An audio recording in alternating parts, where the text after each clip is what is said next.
Le damos la gloria a nuestro Señor. Le puedo invitar a que busquemos la palabra en el libro de Isaías.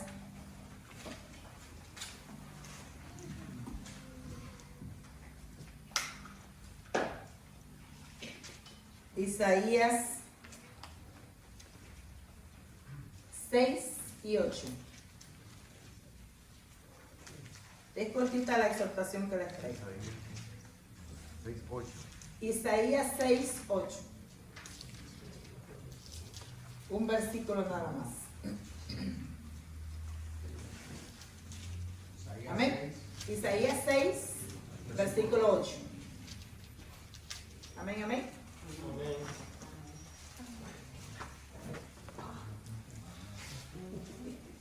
Y en reverencia al Señor y a su palabra nos ponemos en pie. Y la palabra del Señor se lee en el nombre del Padre, y del Hijo, y del Espíritu Santo. Y dice la palabra del Señor. Después oí la voz del Señor que decía: ¿a quién enviaré? ¿Y quién irá por nosotros? Entonces respondí yo: heme aquí, envíame a mí. Vamos a leerlo todos. Después oí la voz del Señor que decía: ¿a quién enviaré? ¿Y quién iré por nosotros? Entonces respondí yo: ¿qué respondió Isaías? Envíame a mí. ¿Y qué respondemos nosotros? Envíame a mí. Bueno, mire, ustedes lo están respondiendo. Heme aquí, envíame a mí. Padre, te damos gracias, Señor, por tu palabra, Jesús. Te pedimos, Señor amado, que seas tú ministrándonos en esta hora, Señor. En el nombre poderoso de Jesús. Amén. Y estamos celebrando nuestro culto misionero, ¿verdad? Entonces, Isaías le dijo: heme aquí, envíame a mí. Amén. Amén. No, yo como se quedaron ahí, como que ya lo están pensando. Pero nosotros le tenemos que decir, igual que le dijo el profeta Isaías: heme aquí, envíame a mí. Isaías no nos dice la fecha en que tuvo la visión con Dios, que sin duda fue una visión gloriosa y maravillosa. Pero en el capítulo nos describe que solamente fue en el mismo año que murió el rey Usías. El rey Usías tuvo un reinado de 52 años relativamente de paz. El rey Usías murió de lepra por haber entrado sin permiso al santuario de Dios a encender incienso. Nosotros sabemos que esa era una tarea exclusivamente de los sacerdotes. Es decir, que desde que el Señor dio que se creara el tabernáculo, Él escogió a los levitas para que les sirvieran dentro del tabernáculo. Eran los únicos que podían estar dentro haciendo todo el servicio relacionado con lo que tenía que ver en el tabernáculo de Dios. Entonces de pronto el rey Usías pensó que por ser el rey, él podía pasar y hacer la voluntad que él quería. Mas sin embargo Dios le demostró que Él es Dios. ¿De qué? De orden. Dios es un Dios de orden y nosotros tenemos que obedecer cuando Dios se nos da una orden. Entonces, ¿qué pasó? El rey Usías fue herido de lepra por Dios por haber desobedecido la orden que los únicos que tenían derecho o los que tenían el trabajo o el cargo de estar ministrando delante del Señor en el tabernáculo eran los levitas.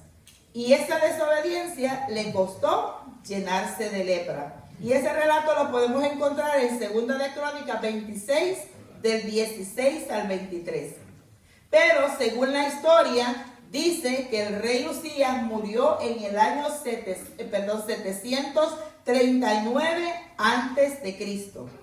Y fue en ese mismo año que Isaías comenzó su ministerio a través de la visión que tuvo del Señor. Porque el versículo 1 nos dice que lo vio sentado sobre un trono alto y sublime, y que su falda llenaban el templo.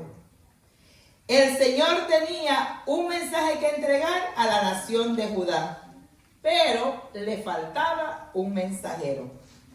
Le faltaba el mensajero para enviar, y es a través de esa visión gloriosa que tiene Isaías que lo hace expresar el deseo voluntario de ir a dar este mensaje. Y es cuando Isaías le dice al Señor: heme aquí, envíame a mí.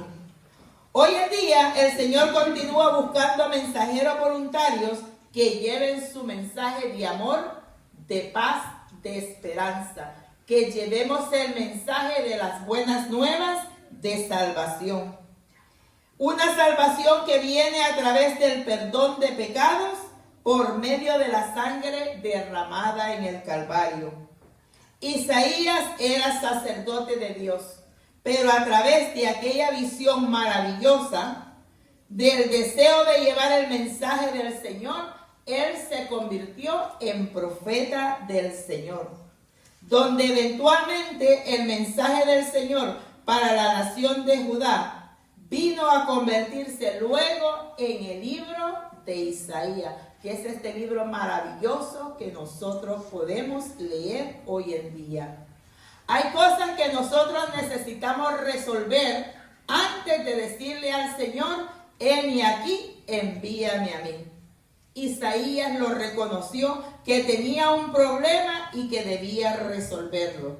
Cuando leemos el capítulo 5, el texto 5 dice: entonces dije, ay de mí que soy muerto, porque siendo hombre inmundo de labios y habitando en medio de pueblo que tiene labios inmundos, han visto mis ojos al Rey, Jehová de los ejércitos. Es decir, que el estar delante de la presencia del Señor, Isaías se da cuenta dolorosamente de su pecado. Se da cuenta de la indignidad que tenía para estar delante del Señor. Por eso es que el 7 nos dice que y tocando con él sobre mi boca, dijo: he aquí que esto tocó tus labios, y es quitada tu culpa y limpiado tu pecado. Isaías reconoce su pecado, pero fue purificado por un serafín que pasó carbón encendido por sus labios. Es importante resaltar que Isaías no podía quitarse su culpa por sus propios medios, pero la purificación es posible gracias al altar, el lugar de los sacrificios. Isaías necesitó de que alguien o de que algo purificara sus labios. Nosotros también necesitamos de alguien que nos purifique y que quite nuestro pecado. Y todo aquel que cree en el Señor Jesús ha sido purificado y ha sido limpiado por el Señor.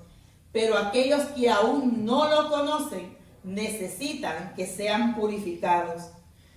Y la única manera de ser purificados para el hombre hoy en día es a través de nuestro Señor Jesucristo. Reconocerlo como nuestro Salvador, reconocerlo como el único que nos puede dar el perdón de nuestros pecados, el único que nos puede transformar y nos puede redimir. Amén. El capítulo 6 de Isaías lo podemos resumir en 3 pasos vitales. Número 1, la visión, es decir, ver la gloria de Dios. Número 2, la preparación, que es por medio del arrepentimiento y de la purificación. Y número 3, el llamado, la disposición y nuestra respuesta al Señor. La visión la podemos encontrar del texto 1 al 4. Antes de servir al Señor, Isaías tuvo un encuentro con el Señor. El texto nos describe que lo vio en su completa santidad y majestad. Porque para tener un servicio verdadero es necesario que nosotros tengamos un encuentro personal con el Señor Jesús. Porque usted no puede adorar, usted no puede servir si no conoce al Señor. Y si tampoco conoce su grandeza, no puede hablar de las maravillas del Señor. Todos y cada uno de nosotros tenemos un llamado de parte de Dios. Pero en usted y en mí tiene que haber la convicción personal de que Dios tiene un propósito especial para cada uno de nosotros, para que trabajemos dentro de su obra. Y como lo hemos hablado en los estudios bíblicos, cada uno de nosotros es parte importante del cuerpo de Cristo. Y como parte importante de ese cuerpo, es necesario de que nosotros nos unamos cada día más para que juntos podamos llevar el mensaje que se nos ha sido encomendado. Llevar un mensaje de esperanza a todos aquellos que aún no conocen al Señor.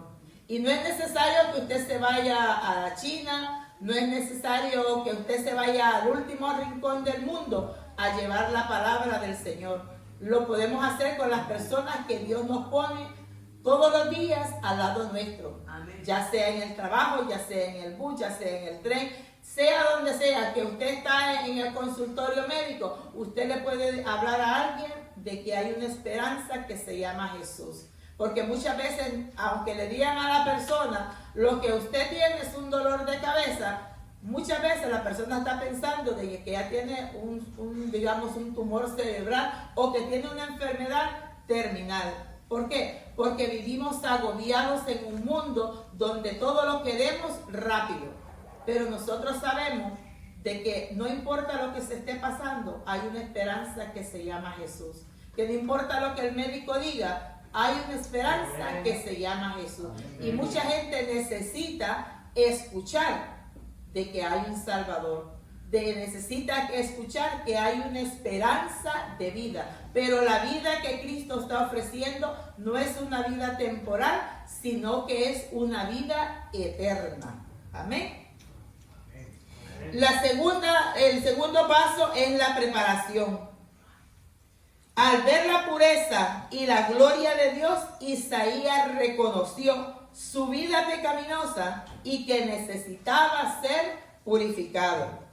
Cuando el hombre reconoce su vida de pecado, es cuando el Espíritu Santo le toca y lo lleva a reconocer que necesita no de algo para purificarse, sino que necesita de alguien que purifique su vida, para que lo perdone y lo pueda usar para su gloria. Recuerde que Dios no está buscando gente calificada, sino que es Dios quien califica a quien Él envía. El Señor no envía gente perfecta con su mensaje. El Señor envía gente perdonada, transformada y renovada por su gracia. Amén. Usted y yo fuimos escogidos desde la fundación del mundo para esta misión. En Isaías 55:11 nos dice: así será mi palabra que sale de mi boca, no volverá a mí vacía, sino que hará lo que yo quiera y será prosperada en aquello para cual yo la envié. Por eso es que nosotros no nos podemos sentir frustrados o desanimados cuando nosotros le hablamos a las vidas acerca del Señor Jesús. Y estas no vienen a los pies. Pero nuestra tarea es seguir continuando hablándoles de la palabra del Señor, hablando de la grandeza del Señor, llevando esas buenas nuevas de salvación. Porque aunque nosotros en el momento no vemos el fruto, dice el Señor en su palabra, que su palabra jamás vuelve vacía. Es decir, que esa palabrita que usted deposite en alguien, o ese Dios te bendiga que le ponga a alguien en su corazón y en su mente, eso algún día va a dar fruto. Pero nuestra tarea no es que cuando usted habla, ahí mismo va a recoger fruto, sino que es ir con paciencia sembrando la semilla de las buenas nuevas. Porque nosotros recordemos que la tarea nuestra es simplemente sembrar, pero el fruto lo da el Espíritu Santo a través de la palabra. La misión, la respuesta a nuestro llamado. Dios nos ha llamado con la misión de ir por el mundo y predicar el Evangelio. Nosotros tenemos ese llamado de parte del Señor. Y no es que usted me diga, yo no soy pastor, yo no soy evangelista, yo no soy esto, yo no soy otro dentro de la iglesia. Pero es que el Señor cuando nos llama con este llamado, no nos está dando ningún cargo específico, sino que en general a la iglesia nos está dando que nosotros tenemos que llevar el mensaje de fe y de esperanza. Pero nosotros hemos sido llamados como iglesia en general para llevar ese llamado. Porque tenemos que recordar que nosotros no nos sostiene ni nos sostendrá jamás las fuerzas humanas, sino que quien nos sostiene a nosotros es la presencia de Dios. Es por eso que el llamado, heme aquí, de Isaías, y que ahora nosotros también le tenemos que decir al Señor, heme aquí, no significa decir yo lo puedo solo. No significa, pues miren, yo lo puedo hacer con mis propias fuerzas. Significa que el Señor me sostendrá en todo tiempo. Significa que en medio del dolor Jesús está ahí. Que cuando estamos cansados, Dios está ahí. Que cuando estemos en dolor en nuestra vida, Dios está ahí. Que cuando nos sentimos sin fuerza, Dios nos da las fuerzas que nosotros necesitamos. Que es el Dios del que nos consuela, que nos renueva cada día, que nos abraza, que nos provee, que nos levanta y que nos sostiene en medio de cualquier adversidad. Y cuando usted le ha dicho al Señor, heme aquí, y muchas veces usted tiene una vida por delante que no sabe cómo hablarle, en ese momento Dios le pone palabras en su boca para que usted le pueda dar una palabra a aquella vida que la está necesitando. Pero usted tiene que tener la disposición de decirle al Señor, heme aquí. No es que, vuelvo y repito, usted vaya a salir al campo misionero. Si el Señor lo llama al campo misionero, gloria a Dios por eso. Pero el llamado es en general, de decirle al Señor, heme aquí. Heme aquí es decirle al Señor, estoy dispuesto a pregonar las buenas nuevas de salvación. En el lugar que estoy, o en el lugar de mi trabajo, o en el lugar, así sea en un supermercado, en cualquier lugar, usted tiene que estar preparado para dar una palabra de fe y de amor a alguien que la esté necesitando. Porque el Señor Jesús nos dice que no es con nuestras propias fuerzas, sino que es con las fuerzas de su Espíritu Santo. Y el Señor también nos dice que cuando Él venga, es decir, el Espíritu Santo, Él convencerá al mundo de pecado, de justicia y de juicio. Vuelvo y le repito, nuestra tarea es sembrar la palabra del Señor. El fruto lo da el Espíritu Santo de Dios. Dios nos ha llamado a servirle dentro de su obra, a que extendamos su reino celestial, a que nos convirtamos en pescadores de almas para Él. Pero no nos ha llamado porque somos fuertes o porque somos perfectos. Mucho menos Dios nos ha llamado porque tenemos todas las respuestas a cada una de las preguntas. Dios nos ha llamado porque Él nos ama, porque nos conoce, porque nos ha visto nuestro corazón y ha visto la disposición que en nosotros hay para obedecerle. Y porque el Señor le place utilizarnos no por lo que nosotros somos, sino que el Señor nos utiliza a pesar de lo que nosotros somos.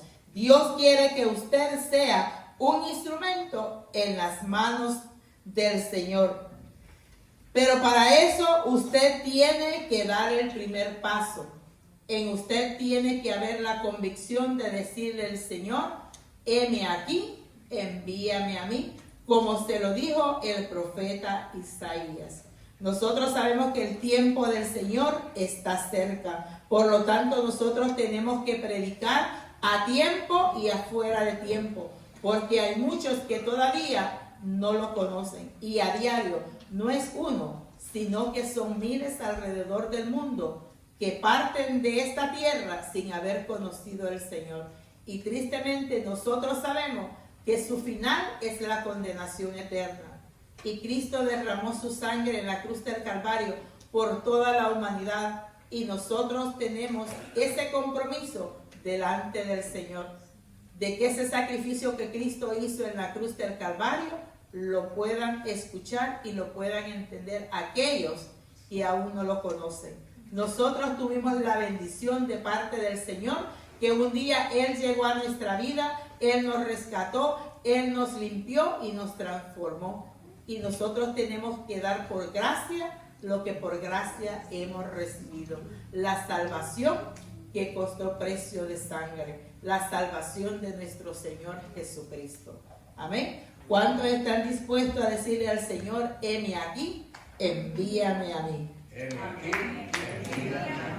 Ay, Padre, son poquitos, Jesús. Un poquito, Señor, inquieta a los Padres Santos y Padre Bueno, Dios. Si usted está dispuesto a decirle al Señor, mira con ánimo, sé que estamos cansados, pero póngase en pie y dígale con ánimo al Señor, Señor, heme aquí, envíame a mí. No tenga miedo de decirle al Señor, porque el Señor no le está diciendo, te voy a mandar para el África. No le está diciendo, te voy a mandar allá para el Congo. No le está diciendo eso. Simplemente le está diciendo, levántate, esfuérzate y predica mi palabra. Mira, como un Dios que te bendiga, le diga a alguien, usted le puede alegrar la vida a esa persona. Porque muchas veces ese Dios te bendiga puede ser un trabajo más grande que una pastilla de Tylenol. Que una persona tiene un dolor de cabeza, un dolor en el cuerpo y se ha tomado 5 Tylenol y no se le ha quitado. Pero cuando usted llega, ya sea al banco y le diga, Dios te bendiga y Dios te ama, mire, eso es mejor que cualquier medicina del mundo. Le puede salvar exactamente la vida a alguien, porque usted no sabe lo que esa persona tiene en su mente. Porque muchas veces nos agobiamos con tantas cosas que no sabemos qué hacer. Y aquel que no conoce al Señor es más propicio a cometer un error que le costará su vida. Pero cuando usted llegue y le dice con amor y con una sonrisa, Dios te bendiga, Dios tiene algo bonito para ti, mire, usted puede hacer una transformación maravillosa en esa vida. Por eso es que no tenga miedo de decirle al Señor, heme aquí, envíame a mí. Amén.